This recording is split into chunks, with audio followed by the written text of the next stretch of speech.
আমি জেলাপি একবারও পাইনি, ও দুইবার জেলাপি নিয়ে এসেছি। দুইবার জেলাপি নিয়ে এসেছি আমি, জেলাপি নেই, আমার জেলাপিও দেন। এটাও প্রশ্ন করে যে আপনারা বলেন মাজারে চাওয়া হারাম, অথচ আপনারা মাদ্রাসায় কালেকশন করেন, মানুষের কাছে চান, তো এইটা কেন শিরিক হয় না? হানাফি মাযহাবের বা মাতুরিদিয়া যারা মাতুরিদিয়ার আকীদা অনুসরণ করি, তাদের যতগুলো কিতাব আছে বেশিরভাগ গুলোতে, যেমন আকায়েদে নাসাফিয়্যা একটা কিতাব আছে যেটা কওমি মাদ্রাসায় পড়ানো হয়। এই কিতাবে দেখলাম প্রায় ৭৬ থেকে ৭৭ নং পৃষ্ঠা এর মধ্যেই আলোচনা আছে। তারপরে আকীদাতুত তাহাউয়ী, এটাও কোন কোন মাদ্রাসায় পড়ানো হয়, এটাও প্রায় ২৮-২৯ পৃষ্ঠার দিকে আলোচনা আছে। এরপরে ফিকহুল আকবার একটা কিতাব, এটা আবু হানিফার লেখা, অর্থাৎ আবু হানিফা বলছেন, ওনার ছাত্র বা ওনার ছেলে লিখছেন। এখানেও ৪২ থেকে ৪৪ পৃষ্ঠার মধ্যে এখানে আলোচনাটা আছে। এছাড়া আরেকটা মাসদার হলো আল মাওয়াকিফ ফি ইলমিল কালাম, এই কিতাবের ২১০ থেকে ২১২ পৃষ্ঠার মধ্যে আলোচনাটা হলো যে আকীদার ক্ষেত্রে আমরা আসলে তো অনেকেই মৃত্যুর দ্বারপ্রান্ত, কিন্তু আমরা কোন আকীদায় বিশ্বাসী এটা আমরা নিজেরাও জানি না। দেখেন, দুইটা বিষয় সেখানে আলোচনা করা হয়েছে। এক হচ্ছে কাসবুল ফিল, আর একটা হচ্ছে কুওয়াতুল ফিল। কাসবুল ফিল ও কুওয়াতুল ফিল কাকে বলে বুঝেন? যেমন আমার এখানে যদি একটা গ্লাস থাকতো, এক গ্লাস পানি যদি আমি খাইতাম, এই পানিটা কে খাইছে? আমি খাইছি না? এই পানিটা আমি খাইছি। আপনারা বলেন সব আল্লাহ করে, তো এই পানিকে আপনি বলবেন আল্লাহ খাইছে, আমি খাইছি, ঠিক না? তো এই যে পানিটা আমি খাইছি, এই ক্রিয়ার মালিক আমি, এই ক্রিয়াটা আমার, এটা হলো কাসবুল ফিল, এটা আমি, এটা আমার ইখতিয়ার, আমার ইচ্ছাই হয়েছে। কিন্তু এই ক্রিয়ার যে শক্তি, এই শক্তিটা আল্লাহ তাআলার, এই শক্তিটা আল্লাহ তাআলার। এখন আমি যদি বলি পানিটা আমি খাইছি, এটা শক্তিও আমার, তাহলে শিরিক হবে। আর যদি বলি পানি খাইছি, কাজটা আমার, শক্তি আল্লাহ, তাহলে শিরিক হবে না। এখন আমরা যারা বাজারে ঘাটে যায় মাদ্রাসার জন্য চাঁদা তুলে, যেসব মাদ্রাসা, তারা কি আদৌ এটা মনে করে যে ১০ টাকা দামের শক্তিও তার, সবকিছু তার? আমরা মনে করি যে সে শুধু ১০ টাকা পকেট থেকে বের করে দেওয়ার যে কাজটা, ক্রিয়াটা, এইটা সংগঠিত করার ইখতিয়ার বা ইচ্ছা শুধু তার আছে, কিন্তু এটা শক্তি কার হাতে? আল্লাহর হাতে। এই জন্য আমরা যে চাঁদা চাই এইটা শিরিক না, কিন্তু যে মাজারে গিয়ে চায়, তার মস্তিষ্কের মধ্যে থাকে যে কুওয়াত বা মূল শক্তি, মূল পাওয়ারটাই মাজারওয়ালার কাছে, এই জন্যই মাজারে চাওয়াটা শিরিক হয়।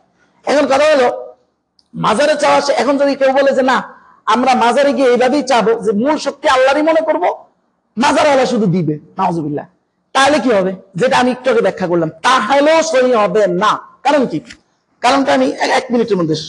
কারণটা হলো, দেখেন আল্লাহ রাসূল সাল্লাল্লাহু আলাইহি সাল্লাম, সুনা মুসলিম শরীফের একটা হাদিস, ১৬৩১ নং হাদিস, আল্লাহ রাসূল বলেন, ইযা মাতাল ইনসান, যখন মানুষ মরে, ইন কাতা আমালু, সে যেই হোক না কেন, আল্লাহর ওলি হোক আর সাধারণ মানুষ হোক, তার যত ক্রিয়া আছে সব বন্ধ হয়ে যায়, কোন ক্রিয়া তার অবশিষ্ট থাকে না। মাত্র ৩টা ক্রিয়ার ফলাফল বাকি থাকে, ক্রিয়া না, ক্রিয়ার ফলাফল। এক, সাদাকাতুন জারিয়া, দুনিয়াতে এমন কিছু দিয়ে গেছে যেটা এখনো চলতেছে, এটার থেকে তার সওয়াব আসে। দ্বিতীয় হলো এমন ইলম সে শিখাইছে, ইউনতাফাউ বিহি, যেটার দ্বারা দুনিয়ার মানুষ উপকার ভোগ করতেছে, অথবা তার এমন কোন নেক সন্তান যে তার জন্য দোয়া করে। এই ছাড়া সকল ক্রিয়া তার বন্ধ হয়ে যায়। এইভাবে করে আপনি সূরা নামলের ৮০ নং আয়াত দেখেন, একই কথা। আল্লাহর রাসূলকে আল্লাহ নিজে বলতেছেন, ইন্নাকা লা তুসমিউল মাউতা, আপনি চাইলে মৃত ব্যক্তিদেরকে শুনাইতে পারবেন না। তার মানে মৃত ব্যক্তিদের শোনার নিজের ইখতিয়ার বা অধিকার, নিজের কোন কাজ, শোনা একটা ক্রিয়া, দেখা একটা ক্রিয়া, মানে কোন ক্রিয়া সংগঠনের তাদের কোন শক্তি থাকে না, কোরআন দ্বারা প্রমাণিত। এখন ছোট্ট করে শেষ কথা, আপনারা অনেক সময় শুনছেন যে কবরে থেকে মুর্দাররা আমাদেরকে দেখে, শুনে। এখানে একটা টেস্ট লাগবে, এই ধরনের অনেক হাদিস আছে। এই হাদিসগুলোর উত্তরে সূরা ফাতিরের ২২ নং আয়াত দেখতে পারেন। সেখানে আল্লাহ তাআলা রাসূলকে সম্বোধন করে বলতেছেন যে, হে রাসূল, লা ইয়াস্তাউল আহইয়া ওয়ালাল আমওয়াত, মৃত ব্যক্তি আর জীবিত ব্যক্তি এটা দুইটা সমান না।